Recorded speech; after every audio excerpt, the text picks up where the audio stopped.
No era esa sequedad que se calma con un vaso de agua helada después de caminar bajo el sol de Santiago en pleno enero. Era algo distinto, algo más antiguo. Una aridez instalada en el centro mismo de mi cuerpo, como si mi garganta no fuera de carne, sino de arcilla agrietada. Por más que bebiera, el agua parecía evaporarse antes de llegar al estómago. Trabajaba de noche como guardia en un edificio público abandonado a medias, cerca de Estación Central. Un monstruo de concreto de los años 70, una mole gris, brutalista, que nadie se atrevía a demoler. Oficialmente decían que el suelo estaba inestable, pero al recorrer los pasillos, uno sentía que lo inestable era otra cosa, la realidad misma. Oficinas selladas con cinta amarillenta, archivos que nadie reclamaría jamás, y ese olor persistente, humedad de sótano mezclada con un desinfectante químico que no lograba ocultar el hedor a tierra mojada. Al principio, me convencí de que la sed tenía una explicación lógica. El aire viciado del edificio, el café recalentado que sabía a plástico quemado. Empecé a llevar botellas grandes, 2 litros, 3 por noche. Me las tomaba completas, sintiendo el líquido correr, pero apenas cerraba la tapa, la boca volvía a secarse, como si mis células fueran esponjas muertas que nunca lograban absorber nada. No era ansiedad, no era nervio, era una urgencia silenciosa que venía desde muy adentro. Una madrugada, cerca de las 3, cuando el silencio del edificio se vuelve pesado, noté algo extraño durante la ronda del segundo piso. Cerca de una pared de carga, el suelo siempre estaba húmedo. No había goteras, no había cañerías rotas. Era una humedad oscura, persistente, como tierra fértil antes de que algo rompa la superficie. Me agaché y apoyé la palma de la mano sobre el cemento. El frío no recorrió mi piel, me atravesó los huesos. Sentí una vibración sorda, un latido que subía desde los cimientos. El frío trepó por mi brazo y se quedó en el pecho como una semilla enterrada. Esa noche dormí mal. Soñé que estaba enterrado hasta el cuello en un campo infinito. No sentía pánico. No estaba atrapado. Estaba plantado.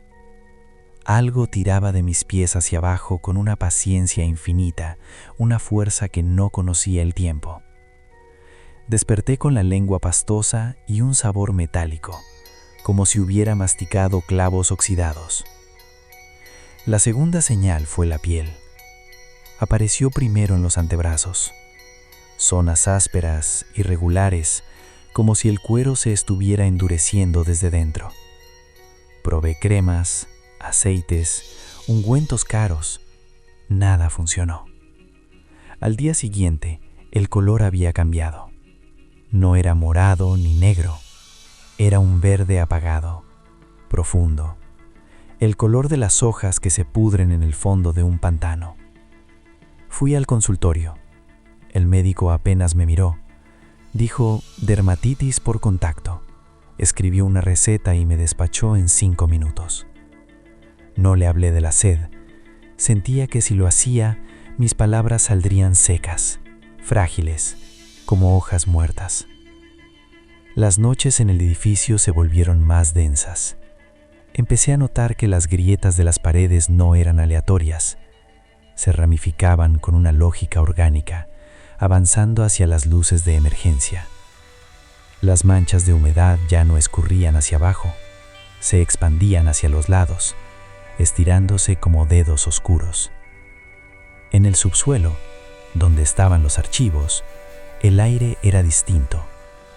Ya no olía a papel viejo, olfateaba algo verde, vivo, como una selva encerrada bajo toneladas de concreto. Una madrugada, bajando las escaleras, sentí un tirón seco en el tobillo. Me detuve en seco, Alumbré con la linterna. No había nada, pero mi zapato estaba cubierto de tierra negra.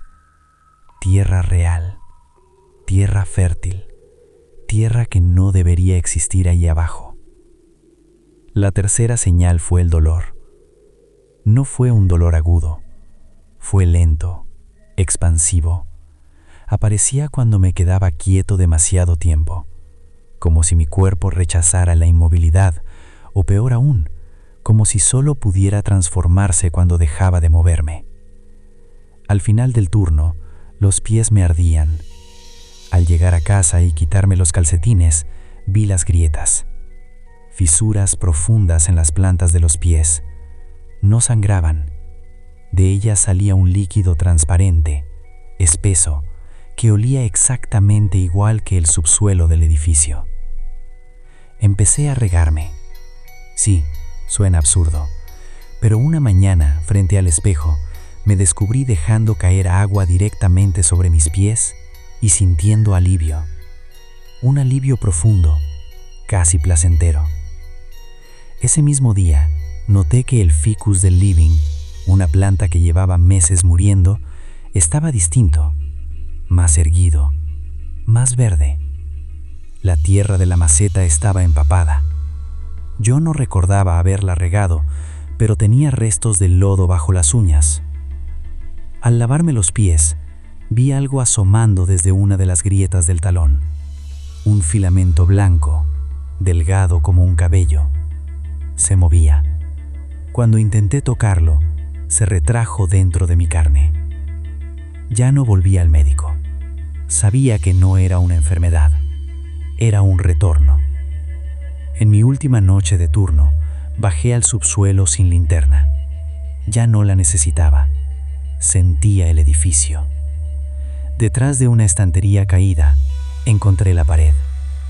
No estaba agrietada, estaba viva. Raíces del grosor de un brazo atravesaban el concreto. En el centro una placa de bronce oxidada decía: Proyecto de Rehabilitación Biológica, 1978. Debajo, alguien había grabado una frase: El cuerpo aprende a quedarse. Intenté huir, pero mis piernas no respondieron. Sentí un pulsar gigante subir desde el suelo. No fue un ataque, fue una bienvenida. Mis huesos se endurecieron, mi sangre se volvió savia. Cuando logré salir horas después, dejé un rastro de lodo que sería borrado al amanecer, como tantos otros antes que yo. En casa, la transformación terminó de completarse. La piel se volvió corteza. La columna empezó a brotar. Nudos de madera empujaban bajo mi espalda buscando la luz.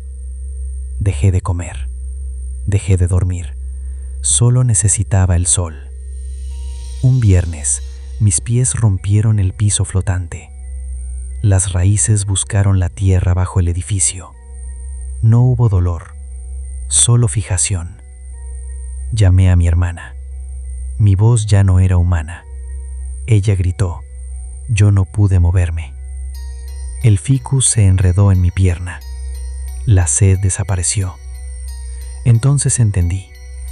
El edificio no estaba abandonado. Era un invernadero. Yo no era una víctima. Yo era el fruto. Hoy, si pasas por ese viejo edificio de Estación Central, mira las grietas de la fachada. Algo verde crece ahí. Dicen que las máquinas fallan. Dicen que el muro late. Lento, profundo, paciente. Si quieres seguir cruzando este límite conmigo, deja tu like y suscríbete al canal. No todos los relatos se cuentan dos veces.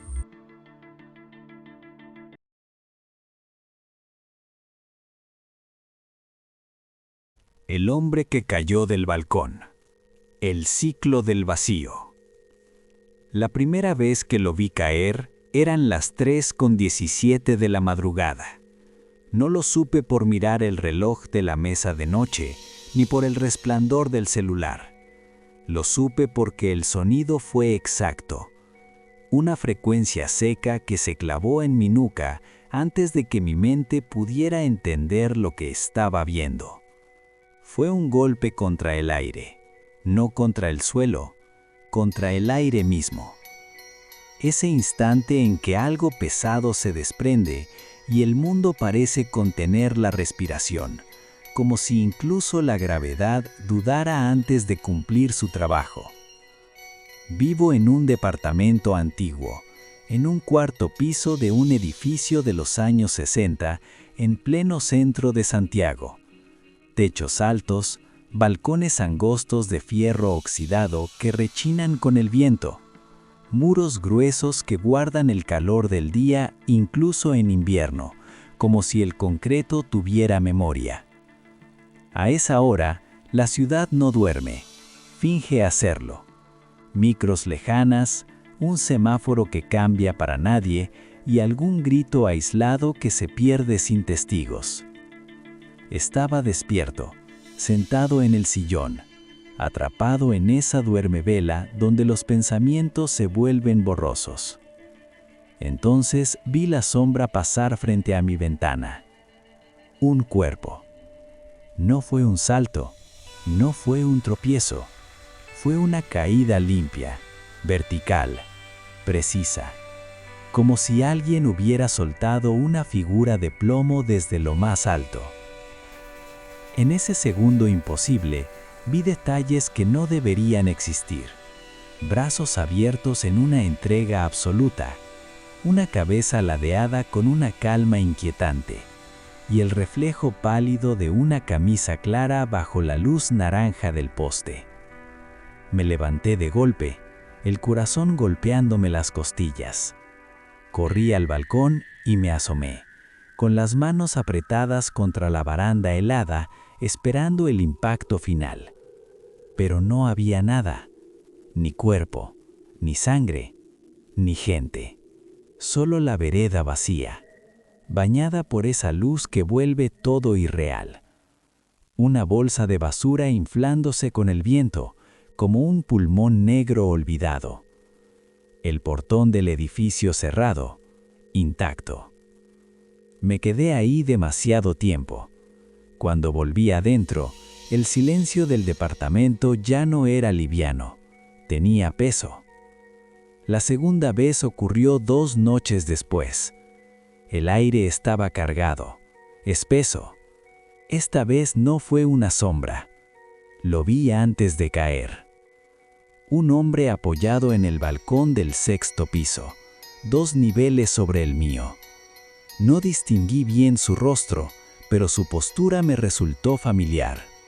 Cansada, hundida, sus manos aferraban la baranda con una fuerza innecesaria. Un hilo de humo subió desde donde estaba. Y entonces sus dedos se soltaron. Cayó de espaldas, lento al principio, como si el aire se volviera denso. Giró apenas. Al pasar frente a mi ventana, nuestras miradas se cruzaron. No había miedo en sus ojos, había reconocimiento. Corrí al balcón, miré hacia abajo. Nada, ni siquiera el eco de un golpe. Esa noche bajé las escaleras a oscuras y salí a la calle. La vereda estaba limpia, demasiado limpia. Ninguna señal de que algo hubiera caído allí. Al día siguiente, hablé con el conserje, don Manuel. Le pregunté si alguna vez alguien había caído del edificio. Me miró largo. Aquí no, dijo.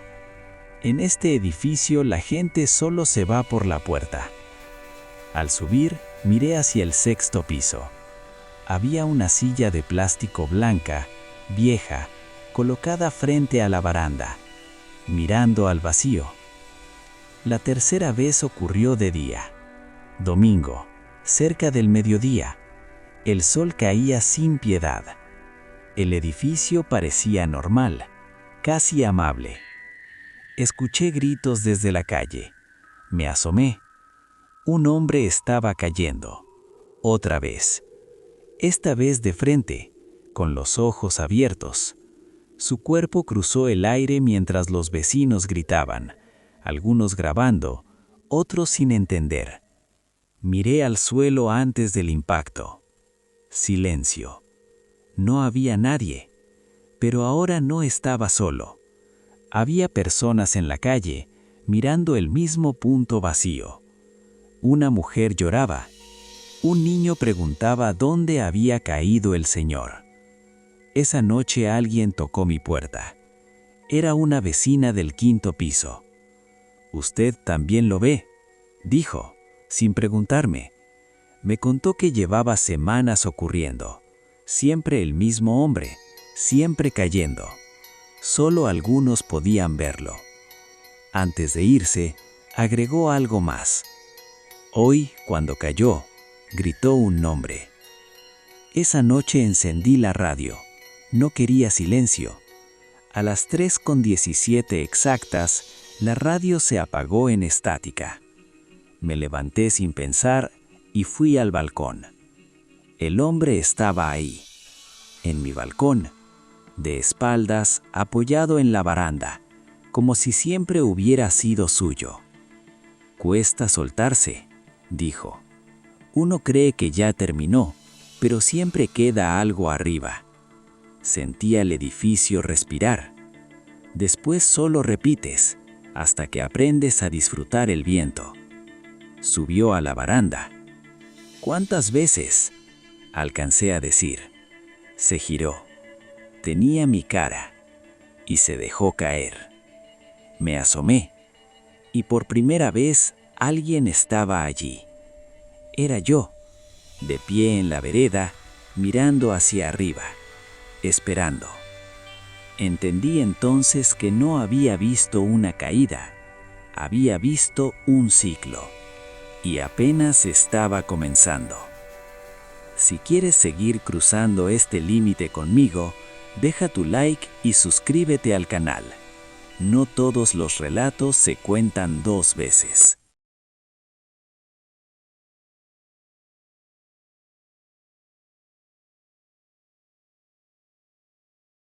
Relatos desde el umbral.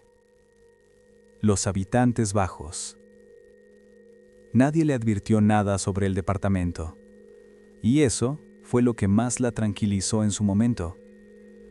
Camila tenía 34 años y cargaba con ese cansancio sordo que queda después de desarmar una vida para intentar armar otra. Se había separado hacía apenas 2 meses. Buscaba un refugio, algo pequeño, silencioso, un lugar donde el eco de las discusiones pasadas no pudiera encontrarla. El aviso parecía un milagro de esos que solo aparecen cuando uno toca fondo. Departamento antiguo, 2º piso, un edificio de techos altos y pasillos estrechos, en un sector residencial donde el ruido de la ciudad llegaba apenas como un murmullo lejano. La dueña, una mujer de manos nudosas y mirada esquiva, solo dijo una cosa extraña al entregarle las llaves. No lo dijo como una advertencia, sino como quien menciona el pronóstico del tiempo. Si escucha ruidos, no se asuste. Este edificio es viejo. Se asienta, cruje. Ya sabe cómo son estas construcciones de antes. Camila sonrió. Esa sonrisa de cortesía que usamos cuando no queremos parecer paranoicos. No preguntó más. Al fin y al cabo, ¿qué departamento de 1940 no tenía sus propios fantasmas acústicos? Las primeras noches fueron tranquilas, demasiado tranquilas. El silencio no era una simple ausencia de sonido, era algo más denso, casi sólido. Era como si el departamento contuviera la respiración justo en el instante en que ella apagaba la luz de la mesa de noche. Camila se quedaba ahí, a oscuras, sintiendo cómo el aire se volvía pesado, cargado de una expectativa invisible. El primer ruido apareció al tercer día. No fue un crujido de madera, no fue el silbido del viento en las ventanas mal selladas.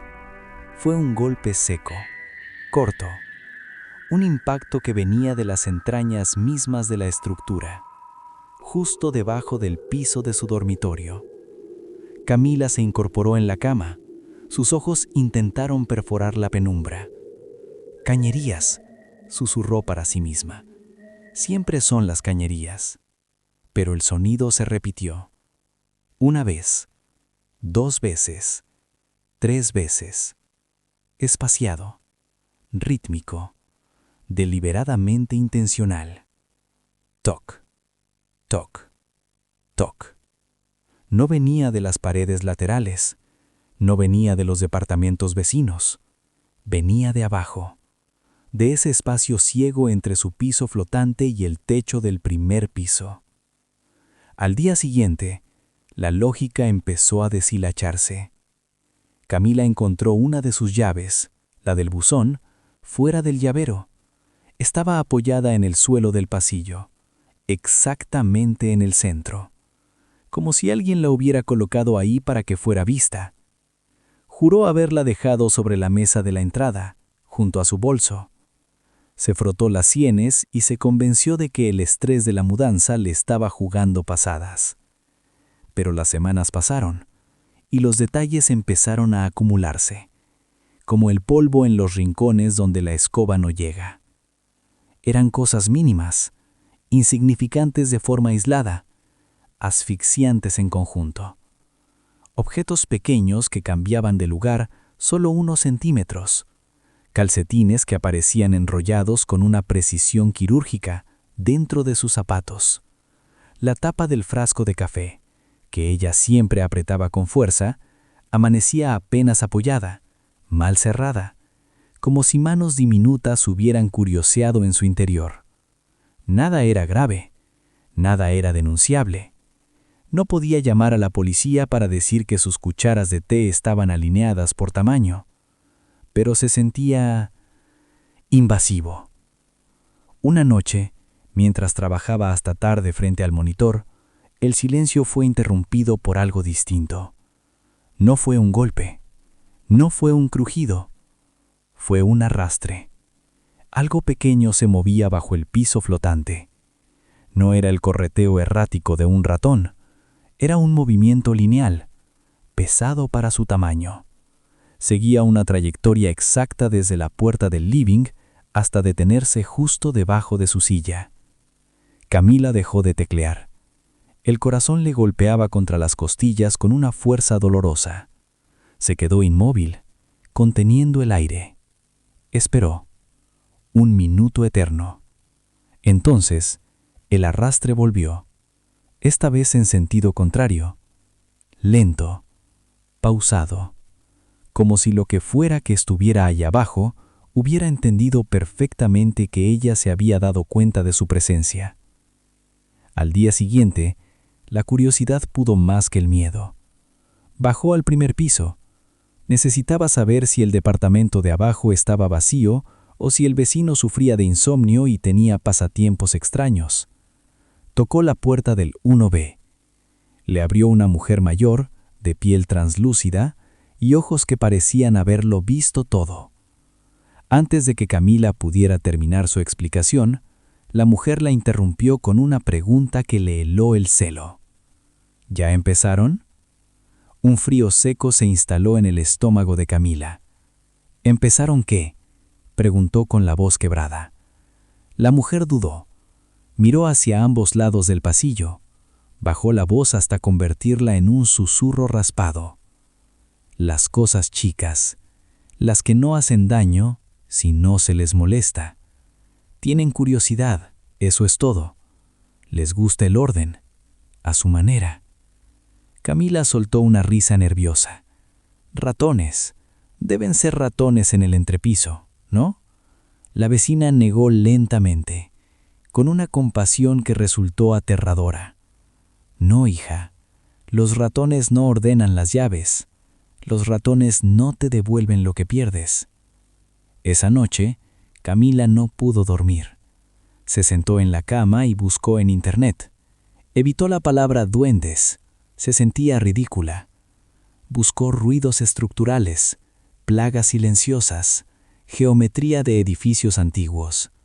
Hasta que en la página 10 de los resultados encontró un foro antiguo, un hilo casi abandonado de arquitectura y folclore urbano.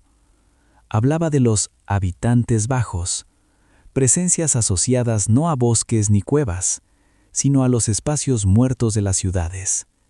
Huecos entre techos, sótanos tapiados, nichos detrás de armarios empotrados. El hilo aclaraba algo inquietante. Estas entidades no invaden las casas. Una frase se le quedó grabada como un tatuaje en la mente. No entran. Ya estaban ahí cuando pusiste el primer mueble. Ellos son el dueño.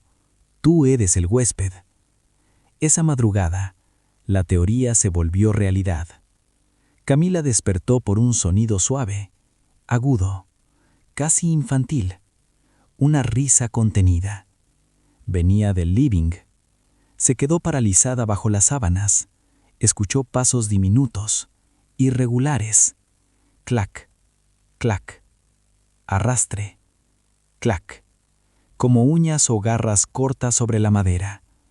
El sonido se detuvo exactamente frente a la puerta de su dormitorio. Silencio absoluto, un silencio que pesaba toneladas. Entonces, un golpecito, suave, en la parte baja de la puerta, como si algo estuviera pidiendo permiso o probando la resistencia de la madera. Camila no gritó. El miedo la había sellado por dentro. Cerró los ojos con fuerza, rezando a un Dios que no creía, deseando que el sol saliera y disolviera la pesadilla. A la mañana siguiente, la luz del día trajo algo peor que el ruido. La puerta del dormitorio, que Camila recordaba haber cerrado con seguro, estaba abierta de par en par. Y sobre la alfombra, frente a sus pies, encontró algo imposible. Todos los objetos pequeños que había perdido desde que se mudó estaban ahí. Un arete de plata, una moneda de 10 pesos, un clip, un botón, una tapa de lápiz, cuidadosamente alineados, en una fila perfecta, como una ofrenda o como una advertencia. Desde ese día, las reglas se hicieron claras sin que nadie tuviera que decirlas. No dejar comida fuera de la refrigeradora, no tapar las rendijas del piso, no mover los muebles del lugar. Y sobre todo, jamás hablar de ellos en voz alta. Pero el aislamiento es difícil. Una tarde, su mejor amiga fue a visitarla. Entre tazas de té y la seguridad de la luz del día, Camila no pudo evitarlo. Le contó todo: los ruidos, las llaves, los habitantes bajos. Su amiga se rió. Dijo que era la soledad, que necesitaba salir más. Esa noche, cuando su amiga se fue y Camila cerró la puerta principal, el departamento no estaba en silencio. Estaba ofendido. Al entrar a su habitación, no vio nada fuera de lugar. Encendió la luz y cayó de rodillas. En la madera del piso, cerca de la esquina, había una marca nueva. No era un rayón. Eran letras, trazos torpes, irregulares, profundos, como tallados por dedos que no estaban hechos para sostener herramientas. La palabra decía «oímos». Esa noche, los ruidos no se detuvieron al amanecer. El arrastre fue constante, circular, rodeando su cama. Camila entendió, finalmente, que el aviso del periódico no había mentido. El departamento no estaba vacío cuando llegó. Nunca lo estuvo. Solo estaba desocupado. Y ahora, el tiempo de la desocupación había terminado. A veces, lo que más nos aterra no es lo que está afuera en la oscuridad, sino lo que comparte nuestro espacio en silencio. ¿Alguna vez has sentido que algo en tu casa no pertenece al mundo de los vivos, pero tampoco al de los muertos? ¿Has escuchado tú también ese golpe bajo el piso cuando todo lo demás calla?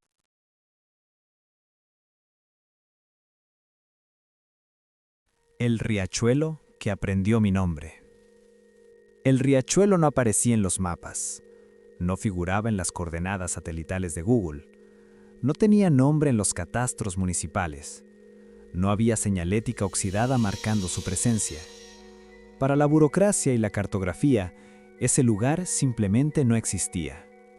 Y aún así, todos en el pueblo sabían cómo llegar. No era un conocimiento que se transmitiera con palabras, se aprendía con gestos, con silencios. Bastaba seguir el camino de ripio hacia el cerro, contar exactamente 6 curvas cerradas, justo donde el bosque parece inclinarse sobre el auto, y detenerse cuando el aire cambiaba.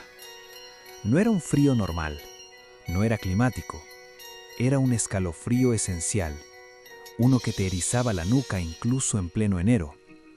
Yo llegué ahí por casualidad, o al menos eso fue lo que me obligué a creer durante mucho tiempo. Había vuelto al sur después de 10 años de ruido y asfalto en Santiago. Regresé con una maleta liviana y una carga que pesaba demasiado. Arrendé una casa vieja, de madera húmeda, en el límite exacto donde el pueblo se rinde ante la selva valdiviana. Una casa que crujía con el viento, como si respirara. Desde la ventana trasera, el sonido era constante. No era un río, no era un canal, era algo más pequeño, más íntimo, un murmullo que por las noches parecía llamarme. La primera vez que bajé al riachuelo fue una tarde gris, de esas en que las nubes cuelgan tan bajo que parecen enredarse en las copas de los pinos. El agua corría clara, casi cristalina, deslizándose lenta entre piedras cubiertas de musgo verde intenso. No olía a podredumbre, olfateaba a infancia, a tierra mojada, a veranos que ya no existen. Ahí fue cuando lo vi. No estaba dentro del agua, estaba al otro lado de la orilla, de pie, inmóvil, como si hubiera brotado del bosque en ese instante. Era una mujer delgada de facciones suaves, vestido con ropa clara, demasiado limpia, demasiado seca para ese lugar. No parecía excursionista, tampoco lugareña, pero lo que más me perturbó fue su sonrisa. No era de alegría, era de reconocimiento. «Buenas tardes», dijo. Su voz se mezclaba con el sonido del agua, como si siempre hubiera estado ahí. «Ten cuidado por donde pisas. Esa piedra negra resbala». Le hice caso por instinto. Retrocedí justo cuando la suela de mi zapatilla perdía agarre. «Gracias», dije. No sabía que venía más gente por acá. «Poca gente baja de verdad», respondió. «El riachuelo no le gusta a todo el mundo». La frase no me pareció extraña. No sonó metafórica. En ese momento, aceptar que el agua podía tener preferencias me pareció lógico. Hablamos poco. Me preguntó si era nuevo en el pueblo. Le dije que sí, que buscaba paz. Asintió lentamente, como si ya lo supiera. Antes de perderse entre los helechos, me dejó una última frase. «Si algún día te sientes perdido, vuelve aquí. El agua siempre escucha». Esa noche dormí como no lo hacía desde hacía años. A partir de entonces, bajar se volvió un ritual. Siempre a la misma hora, cuando el sol caía y las sombras se estiraban sobre el musgo. Siempre solo, hasta que dejé de estarlo. Ella aparecía de vez en cuando, nunca de golpe, nunca de sorpresa. Yo levantaba la vista y ya estaba ahí, sentada en la otra orilla, observándome. Empecé a contarle cosas. Primero recuerdos triviales, luego cosas más profundas. Le hablé de mis errores, de mis culpas, de todo lo que me pesaba. Ella escuchaba sin interrumpir, como si mis palabras no fueran mías, sino del riachuelo. «El agua se queda con lo que uno ya no puede cargar», me dijo una tarde. «Por eso sigue fluyendo». Dejé de llevar el celular, de avisar que salía. El tiempo junto al riachuelo no avanzaba, se disolvía. Un día la almacenera me miró distinto. «¿Anda mucho por el estero arriba?», preguntó en voz baja. «Sí», respondí. «Es tranquilo». Su expresión cambió. No baje más allá de las piedras grandes y no hable solo frente al agua. Esa noche soñé con mi casa llenándose de agua, no rápido, sin violencia. Al día siguiente, el riachuelo había cambiado. El agua seguía clara, pero el sonido era distinto, más pesado, más profundo. Las piedras grandes estaban más cerca. Ella también había cambiado. Estaba de pie, más cerca del borde. «Te noto liviano», dijo. «Has soltado casi todo».